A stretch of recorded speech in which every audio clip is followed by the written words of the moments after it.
Vamos ficar de pé para a leitura do texto sagrado, irmãos. Marcos capítulo 10, do 13 ao 16. Leiamos todos a uma só voz. Então, lhe trouxeram algumas crianças para que as tocasse, mas os discípulos os repreendiam.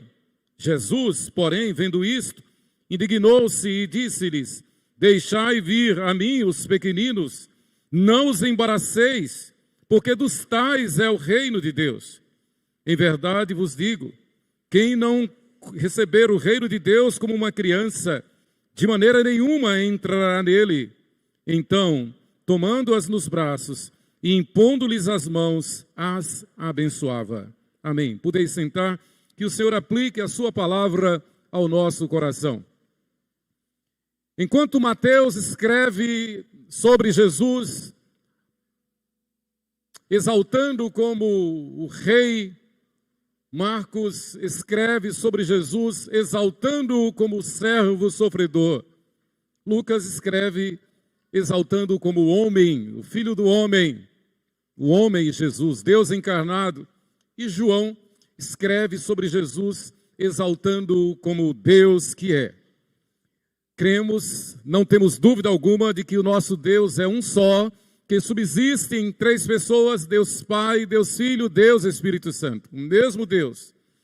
Marcos, então, falando, apontando a Jesus como servo sofredor, ele tem o cuidado de mostrar detalhes da vida de Jesus na lida diária, e especialmente na lida com a família. O cuidado de Jesus com as mulheres, o cuidado de Jesus com as crianças de uma forma especial. É bom lembrar que quem emancipou a mulher não foi a Revolução Francesa, não foi a Declaração Universal dos Direitos Humanos, não foi o homem. Quem emancipou a mulher foi Jesus Cristo. Da mesma forma, quem emancipou a criança não foi a Unicef, não foi nenhum formador de opinião, não foi o homem, foi Jesus. É importante lembrar que o contexto do Antigo Testamento, e infelizmente esse contexto social prevalece em muitas culturas ainda hoje, foi um contexto de opressão, foi um contexto de arrogância, de orgulho, de poder de quem tinha a força maior. E naturalmente mulheres e crianças foram oprimidos, como ainda hoje em muitas culturas são oprimidos. Quem emancipou a mulher não foi nenhuma feminista. Quem emancipou a criança não foi nenhum ideólogo que defende o aborto. Quem emancipou a mulher, quem emancipou a criança foi Jesus. O verdadeiro cristianismo, para elucidar, continua levantando bem alto a voz do Evangelho, defendendo as crianças, abençoando as crianças e reconhecendo as crianças com todos os direitos que têm desde a concepção. E a concepção, obviamente, não é na hora que vem à luz, a concepção, e aí é um ato divino, no momento em que há a fecundação. E é óbvio, da mesma forma que nós não podemos explicar Deus, nós também não vamos poder explicar como é que, quando, e o momento, aquele fiat em que o Espírito entra naquele ovo. É formada a criança, é uma vida, é a imagem e semelhança de Deus. O fato de estar no ventre de sua mãe não a deprecia. O fato de estar no ventre da sua mãe não a torna vulnerável à infâmia humana. Como, por exemplo, temos ouvido: meu corpo, minhas regras. Então, engravida, e se está abusada com aquela gravidez, mata aquela criança no ventre. Um cristão jamais vota em quem defende a ideologia do aborto. A vida é de Deus. Eu sou uma prova clara. O médico chegou para a mamãe e disse: essa gravidez da senhora é de altíssimo risco. A gente pode evitar esse altíssimo risco provocando um aborto. Mamãe disse não, absolutamente. O médico respondeu, então o risco de vida não é só do bebê, é da senhora também. O bebê e a senhora têm altíssimo risco de não resistir. Mamãe disse, se perecer, pereci. Se não resistir, eu vou para Deus. E depois do parto natural, na maternidade do Dr. João Firpo, do Hospital Santa Isabel. Depois do parto natural, o médico chegou para a mamãe e disse, foi uma tourada. Foi uma tourada. Mas nós vencemos. E eu nasci. E eu estou aqui. A Bíblia é pró-vida. Ninguém, por nenhum motivo, por nenhum diagnóstico, tem o direito de matar um ser inocente. A legítima defesa é outro setor. É outra discussão. Imagine se eu puder, Deus me livre, se eu pudesse ver alguém tentando contra Sheila, ou contra as minhas meninas, ou contra alguém de vocês. Se perecer, pereci, mas eu não ia ficar de braços cruzados. Aí é outra coisa, legítima defesa é outra coisa. O que eu quero dizer é que a criança tem a proteção divina.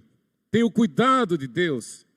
Então Jesus está falando sobre família, Jesus está falando, Marcos já registrou aquele episódio do Monte da Transfiguração, onde Jesus deixou bem claro que a vida real é a vida eterna, é a vida no céu, para aqueles que o obedecem, para aqueles que se arrependem dos seus pecados e o reconhecem como único Senhor e suficiente Salvador. Jesus já mostrou que era necessário que Elias viesse, Elias já veio, porque na verdade Elias é o representante, profeta maior do Antigo Testamento, mas ele veio na pessoa de João Batista.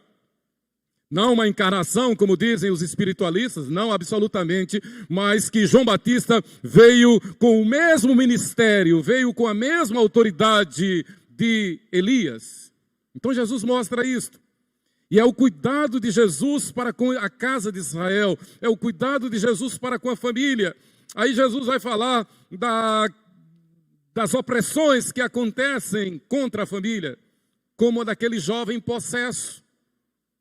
Alguém fez um trabalho de macumba, alguém fez uma bruxaria e pegou o filho daquele moço. E Jesus vai falar isso aqui no capítulo 9, a partir do versículo 14. E Jesus diz que há casos como esse, que só podemos vencer com jejum e oração. Interessante que esse episódio acontece logo após Jesus haver descido do Monte da Transfiguração. Aquele momento glorioso, assim como Moisés, quando desceu do Monte Sinai, o seu rosto brilhava. Agora é o próprio Deus em Cristo que desce do Monte da Transfiguração e encontra a família na sua lida, e encontra os cidadãos nos seus horrores, nas suas dificuldades. E Jesus encontra então um pai aflito, porque o seu filho estava possesso de demônio. Obviamente Jesus repreende aquele demônio e aquele rapaz fica curado. O texto diz, versículo 26, Marcos 9, 26, e ele clamando e agitando muito, o demônio saiu, deixando-o como se estivesse morto, a ponto de muitos dizerem, morreu o menino? Mas, versículo 27, mas Jesus tomando-o pela mão, o ergueu e ele se levantou. Quando entrou em casa, os seus discípulos lhe perguntaram em particular, por que não podemos nós expulsá-lo? Respondeu-lhes, esta casta de demônios não pode sair senão por meio de oração e jejum. Quanto mais se aproxima o dia da volta de nosso Senhor Jesus e os sinais da sua vinda mais se mostram cada vez. E aqui eu faço um parênteses bem claro, o crente fiel, o fiel servo de Deus deve estar diariamente, o tempo todo, na expectativa de que Jesus vai voltar. Jesus está voltando. Vim há pouco comentando com Sheila sobre as dificuldades desse momento, e Sheila dizia, haja o que houver, Jesus está no trono. Não importa quem ganhar, não importa quem vencer as eleições, Jesus continua no trono. Mas isso não significa que nós devemos nos omitir, isso não significa que nós devemos cruzar os braços. Imagine se Martinho Lutero, se Calvino tivessem se omitido naquela época, nós não teríamos a Reforma Protestante. Imagine se Martinho Lutero tivesse se acovardado de enfrentar a dieta de Worms, quando eles sabiam que queriam matá-lo. E Martinho Lutero responde, olha, eu vou, porque não é justo negar a consciência. Eles estão me acusando de algo que eu não fiz, eu vou me defender. Mas eles vão te pegar e te matar. E Martinho Lutero então respondeu, olha, ainda que haja contra mim demônios como telhas nos telhados, eu irei, porque castelo forte é o nosso Deus. Haja o que houver, Jesus está no trono, mas nós não devemos nos omitir. E é aqui que eu quero chegar ao nosso texto. No capítulo 9, a partir do versículo 33, Jesus então vai mostrar quem é quem no reino dos céus. Marcos 9, a partir do 33.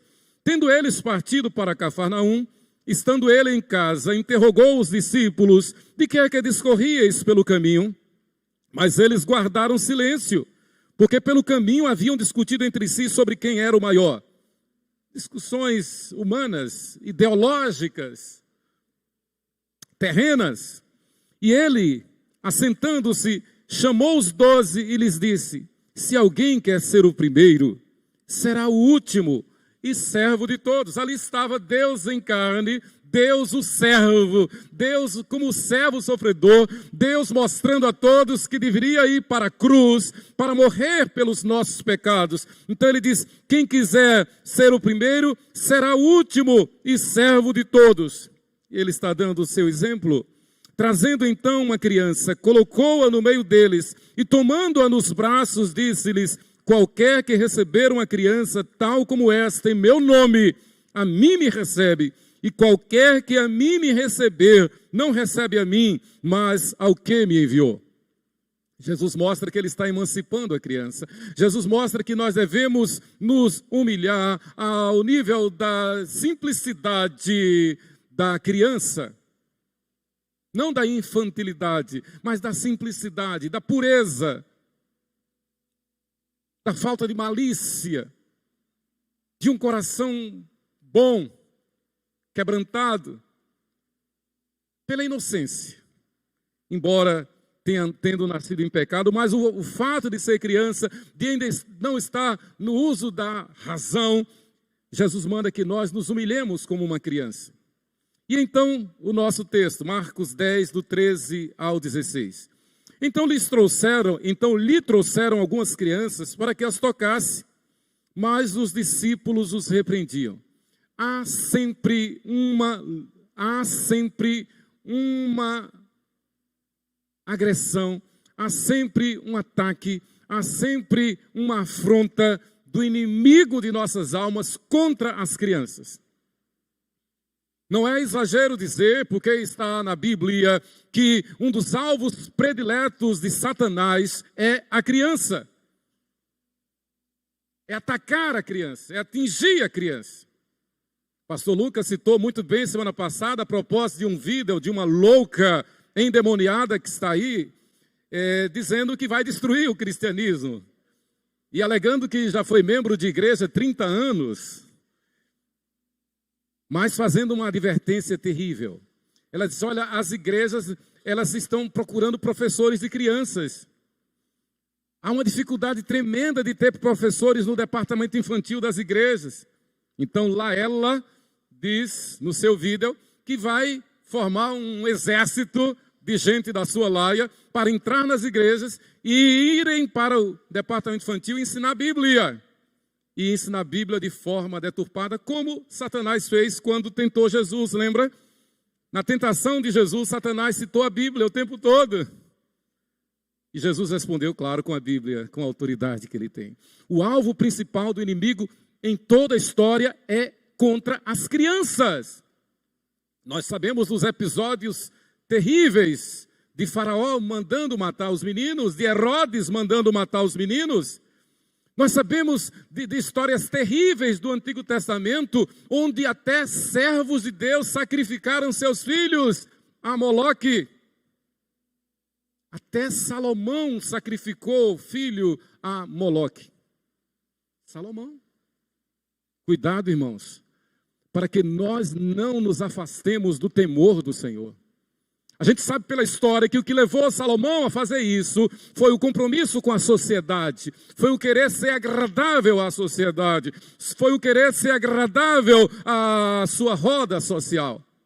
E aí ele fez o gosto e os prazeres das mulheres com quem ele convivia.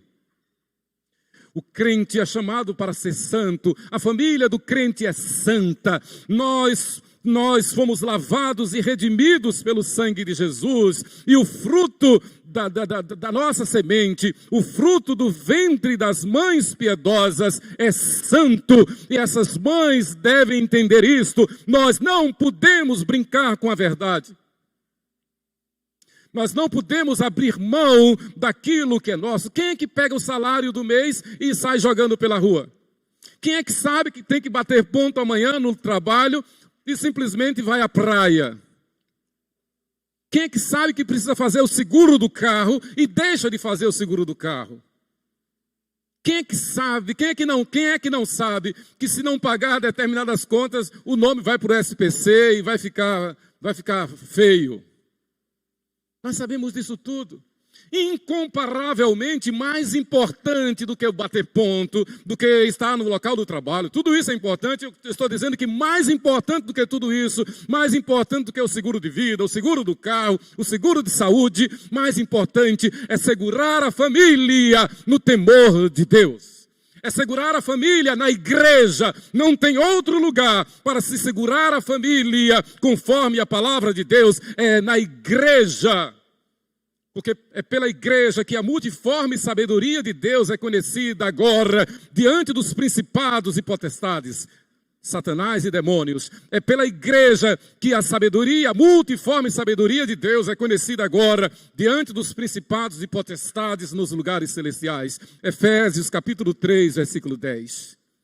Nós não podemos brincar com a igreja, nós não podemos desprezar a igreja, nós não podemos desprezar as promessas de Deus, nós não podemos brincar com Deus. Aliás, a Bíblia diz que de Deus não se zomba. Aquilo que o homem plantar, isso ele vai colher.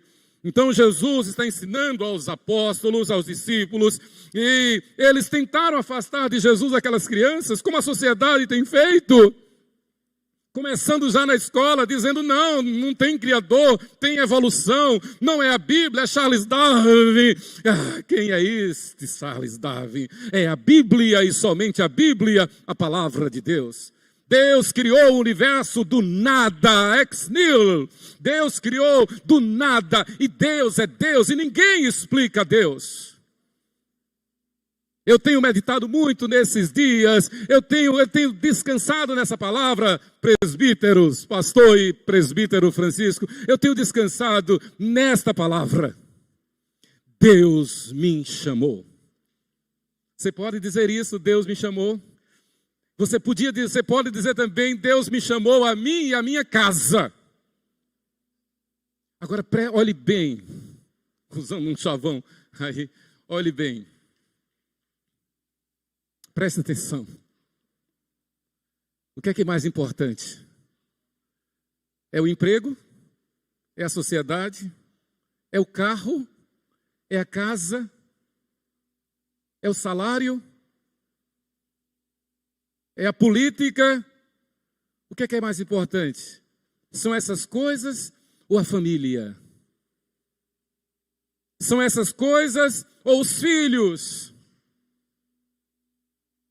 A Bíblia manda que nós consagremos, não de palavras, mas de verdade a nossa casa ao Senhor. Eu e a minha casa serviremos ao Senhor. O mundo tenta afastar as crianças de Jesus, o mundo tenta afastar as crianças da igreja, o mundo tenta afastar as crianças da Bíblia. Os pais, ao invés de gastar tempo, de investir tempo lendo a Bíblia, o livro físico, lendo a Bíblia com as crianças e orando com as crianças, deixam com a babá eletrônica, ou deixam com qualquer outra babá, ou na televisão, lá, sei lá.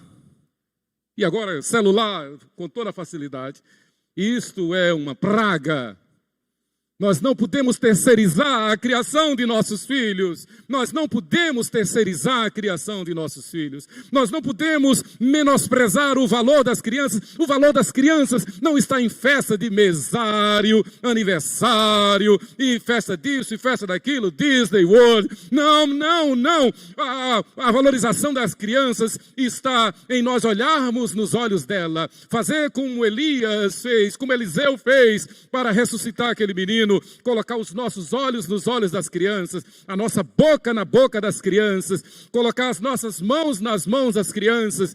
Isso significa ensinar a criança no caminho em que ela deve andar. Isso significa não as afastar do Senhor Jesus Cristo. Aqueles discípulos de Jesus quiseram afastar as crianças. Não deixa as crianças brincando lá fora. Jesus disse: não, deixai vir a mim os pequeninos. Versículo 14, não os embaraceis, porque deles é o reino de Deus. É Jesus quem está dizendo, deles é o reino de Deus, e a nós nos compete criá-los, educá-los como herdeiros do reino de Deus. É vergonhoso saber que crianças estão crescendo se inspirando em artistas, se inspirando em, como é que chama? Esses heróis da mídia, do cinema, de Hollywood. Antigamente era dos quadrinhos. É horrível isso. E agora, para aumentar o horror, esses tais super-heróis agora não são mais masculino e feminino, são o quê? Uma indecência, uma afronta contra a palavra de Deus. Nós temos que investir tempo com as crianças. Nós temos que investir tempo, não é dando presente, não é dando roupa nova, não é colocando nos melhores colégios, não é tomando, não oprimindo, escravizando as crianças, colocando em N cursos. É judô, é karatê, é yoga, é o que, sei lá, é balé, é inglês, é francês, é alemão, é chinês, e a criança não tem tempo para nada, não brinca mais. Nada disso vale. O que vale é ensinar a criança no caminho que deve andar. O que vale é você ensinar seu filho. Ensine a ler, ensine a matemática, ensine como nós aprendemos, como nossos avós aprenderam. Nossos médicos, nossos professores, nossos bons advogados aprenderam. Eles não precisaram de nada disso. O que a criança mais precisa é de saber que papai e mamãe investem tempo na sua vida.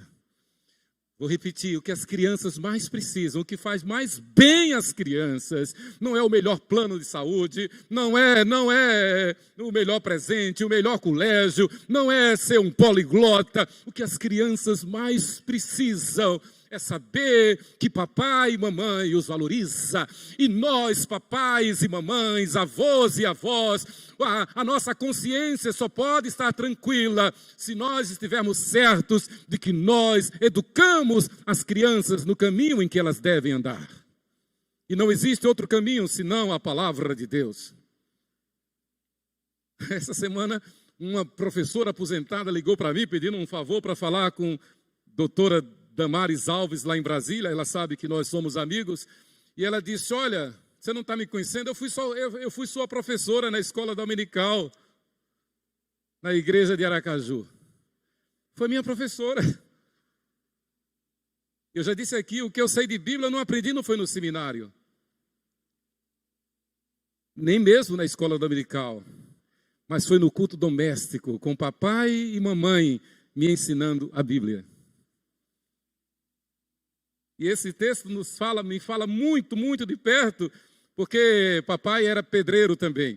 e ele construiu um jardim lá em casa, e ele fez um banco muito bonito ao redor do jardim, e naquele banco ele escreveu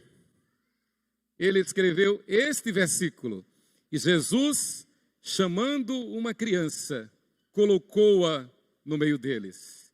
E Jesus, chamando uma criança, colocou-a no meio deles. Marcos 9:36. Isso jamais saiu da minha mente. Não pelo fato da obra que papai fez, do trabalho que papai fez, de pedreiro, de pintor, ele que escreveu o versículo lá, mas pela mensagem que diz. Jesus chamou uma criança. Isso foi início da década de 60. Eu devia ter uns 5, 6 anos. A mensagem que ficou gravada na minha mente é que eu era uma criança que pertencia a Jesus, que estava no colo de Jesus. Não permita que a tua criança esteja no colo do inimigo. Não permita que a tua criança esteja no colo de gente ateia e à toa. Não permita que a tua criança esteja no colo do teu sofá com a boca, e assim, Raul Seixas, olhando lá para o YouTube, sei lá, para a televisão, e vendo o que não edifica. Você não pode estar bem, você não pode dizer que vai tudo bem, se você negligencia o dia do Senhor, o domingo, a escola dominical. Aliás, nós temos uma ênfase aqui, nós temos o culto infantil à noite, mas o culto infantil não é um depositário de crianças, um depósito de crianças, não é para as crianças ficarem brincando enquanto os adultos, os pais estão no culto. Por isso que a gente só libera na hora da mensagem. O culto infantil não é culto de brincadeira, aliás, não tem culto de brincadeira. O culto infantil é ensino da palavra, é mensagem. Na hora que o pregador começa aqui, a mensagem começa lá no culto infantil. Então não é simplesmente para que os pais tenham comodidade de estar no culto, mas é para que as crianças recebam a mensagem da palavra de Deus. E essa mensagem deve ser fortalecida em casa. E Jesus então no versículo 15 diz: em verdade vos digo, quem não receber o reino de Deus como uma criança, de maneira nenhuma entrará nele. O que Jesus está fazendo aqui não tem Freud, não tem Piaget, não tem Rousseau, não tem nenhum pensador que possa suplementar esta palavra de Jesus. O que Jesus está dizendo aqui é que a verdadeira educação, a verdadeira psicologia está em reconhecer-nos a nós como cidadãos do reino de Deus. Eu sei em quem tenho crido, eu tenho a paz do Senhor, e o melhor que eu posso dar para os meus filhos é o temor do Senhor. Provérbios capítulo 14, versículo 26, Salomão, já no alto do seu quebrantamento e arrependimento, ele diz: no temor do Senhor tem o homem forte amparo, e isto é refúgio para os seus filhos. É no temor do Senhor, não é no temor da sociedade, não é no temor das ideologias, não é no temor da cultura judaica, não é no temor da cultura helênica, não é no temor dos formadores de opinião, é no temor do Senhor. E o temor do Senhor está em conhecer a Deus como nosso único Senhor e suficiente Salvador. Jesus então conclui dizendo, Marcos registra então o que Jesus fez. Então, tomando-as nos braços e impondo-lhes as mãos, as abençoava. Queridos, as crianças sempre fizeram parte do pacto, da aliança de Deus com o pai na fé, com o nosso pai na fé, Abraão. As crianças sempre fizeram parte da congregação de Israel, dos membros da igreja no Antigo Testamento e no Novo Testamento. Porque Deus fez a promessa aos nossos pais, a Abraão, e disse: essa promessa é para você e para os teus filhos, e para os filhos dos teus filhos, e para quantos o Senhor os chamar. Veja comigo esse texto de Atos capítulo 2, versículos 38 e 39. Pedro, no sermão pentecostal, porque no dia de Pentecostes, Pedro então diz, versículo 38 e 39 de Atos 2, respondeu-lhes Pedro, arrependei-vos e cada um de vós seja batizado em nome de Jesus Cristo, para a remissão de vossos pecados, e recebereis o dom do Espírito Santo. Obviamente Pedro então está falando a quem pode compreender, aos adultos. Adultos, se arrependam, convertam-se, sejam batizados. Versículo 39, Pedro arremata, pois para vós outros, adultos que creem, é a promessa. E para quem? E para vossos filhos. E filhos aqui no grego é teknós. Esse foi o meu texto básico da minha monografia lá no bacharelado de teologia. A defesa, a minha tese que eu defendi foi sobre justamente o batismo infantil. As crianças não são batizadas porque creem, mas elas são batizadas porque são filhas de pais crentes que temem ao Senhor. E esses pais crentes que temem ao Senhor prometem diante de Deus e diante do mundo criar os seus filhos no caminho em que elas devem andar.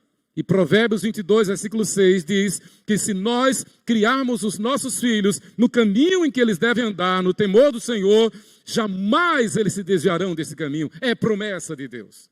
Se houver falha, a falha é humana, não é de Deus. Versículo 39, pois para vós outros é a promessa, para vossos filhos e para todos os que ainda estão longe, isto é, para quantos o Senhor nosso Deus chamar. Ele diz, olha, vocês que creram, vocês receberam a Jesus como Senhor e Salvador, vocês foram batizados no Espírito Santo, vocês têm a promessa, assim como eu fiz a promessa a Abraão. E Isaac não era nem gerado ainda, mas a promessa já estava sobre Isaac. Eu estou chamando vocês, estou dizendo que vocês são abençoados, estou dizendo que vou abençoar os vossos filhos e os filhos dos vossos filhos, basta que vocês apenas temam a mim. Creia no Senhor Jesus Cristo e serás salvo, tu e a tua casa. As crianças, filhas de pais crentes, desde Abraão, sempre fizeram parte do pacto, da aliança de Deus para a salvação daqueles que nele creem. Os pais representam os filhos são criados no temor do Senhor e crescem nesta santa esperança. E para fechar, nunca houve questionamento sobre o batismo de crianças. Na verdade, a gente olha para aqueles que não batizam crianças e no fundo, a gente sente uma dó. Só houve questionamento sobre o batismo de crianças depois da Reforma Protestante com um movimento chamado anabatista. Ana de superior. Então a questão do batismo como principal. Então nós só aceitamos esse tipo de batismo e não aceitamos o batismo de criança. Os anabatistas disseram isto. Então, por mais de 1.600 anos, nunca houve questionamento. Então o movimento anabatista foi que mudou a forma de batismo, deixando de aspergir para imergir e negou o batismo de crianças. Há provas sobejas, testemunhos sobejos de que os primeiros cristãos batizaram as crianças. Não tem dúvida.